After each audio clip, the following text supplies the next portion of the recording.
Hi families, Mr. Jackson, another tutorial video for you, this time about Seesaw. Seesaw is our online learning and communication platform for the school this year. Online learning more for grades K through 2.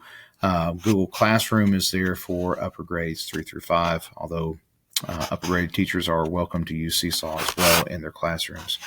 Just wanted to go over a few things with you that we've run into this year, some things to be aware of as you're helping your child use Seesaw. The first thing that we've encountered is we've had some students that have been accidentally posting to the wrong classroom.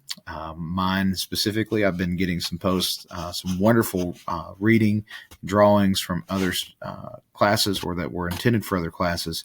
So please make sure your students have the right classroom selected. So I'm going to go up here and select the first grade STEM class. And I'm going to select first grade STEM because that's where I've posted an assignment for us to look at together, an activity to look at together. So I'm going to click on my name here or my class, first grade STEM, and go into activities.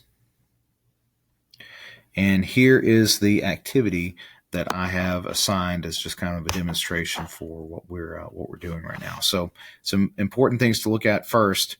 I can see right now I am in first grade STEM. I'm in the right classroom. And as I look through here, I've got a to-do list. I've got things that are in progress and I've got things that are done. So as I'm working through different activities, I can kind of see how they stand right in here. Now, this assignment is a simple sorting assignment. So to get into this assignment, this activity and work, I'm going to click on Add Response. I've got the instructions here from the teacher that created this activity. There's even an audio file that they've created reading the instructions to the first grade students. So I'm going to click Add Response. And now I'm brought to this page where now I can interact with what's in front of me. So I've got drawing tools down here on the bottom. I've got some other icons over here. Can select colors here. Add pages to this activity right here. I can save my work as a draft. When I'm done with my work, I can click this green and white check to turn it in. I've got an undo and redo button. I've got a magnifying tool. And so let's look at what I need to do. So if I'm going to drag shapes around, drag objects around, I'm going to click the select tool. And then I can click and drag. We've been practicing this a lot in our lower grades. Clicking and dragging on the trackpad. Hopefully it's making things a little bit easier for them. I am teaching them to do it with 2 fingers. Their drawing hand is the hand that they're moving items with and drawing with. The opposite hand, they're holding down on the trackpad in that mechanical click area to make things a little bit easier for them. So they're not having to do weird 2-finger stuff.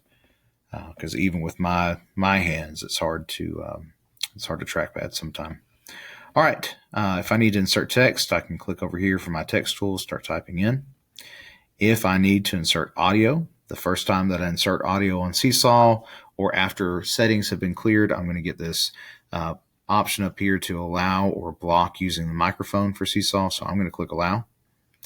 And I get a little countdown here after I click that button to let me know when I'm going to start recording. And you can see that right now, red light on, meaning that I'm recording. If I need to pause, I've got a pause button here.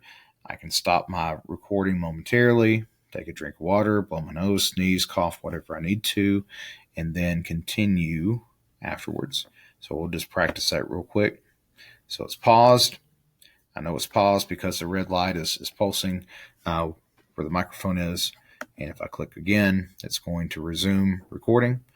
Once I'm done, I can click on the done button.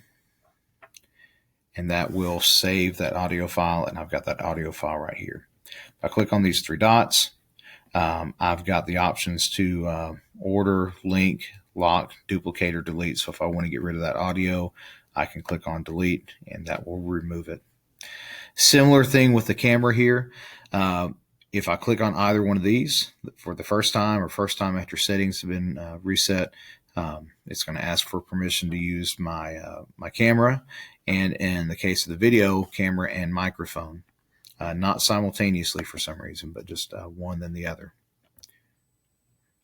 All right, so now it's recording video, or it's ready to record video. I would click on one of these icons here on either side of the screen or down here on the bottom to actually start recording the video. Again, just like what we saw with the microphone, once I'm, if I need to stop, I can pause. Once I'm done, I'm going to click the checkbox. And if I don't like it and I want to get rid of it, I can click on the three dots here and delete to remove it. All right, if you're having trouble with recording audio or video, go up here to the site information, this little lock, click on it, and make sure that the camera and microphone both are allowed for Seesaw. The other thing that you might run into, as I mentioned in the reflex video, is if you're having trouble here, Google Meet rather. If you're having trouble being heard or hearing what's going on, it may be that things are hung up in Chrome, and for whatever reason, it doesn't know that headphones have been unplugged from the device. So you can click on that arrow right beside the volume slider. Let me show you again, this little arrow right here. And I can toggle between the headphones and internal speakers, or a headphone microphone and an internal microphone. Now, I haven't plugged up headphones and don't have this issue on this Chromebook, but just wanted to make sure that you were aware of where those options would be. All right, that about does it for at least what I can show you in Seesaw. Again, there are people that are a lot more experienced, a lot more knowledgeable with Seesaw than I am. So if you have any questions, don't be afraid to ask me. I may have to send you off to someone else if I don't know the answer, and I'm okay with that. So this has certainly been a new experience for me.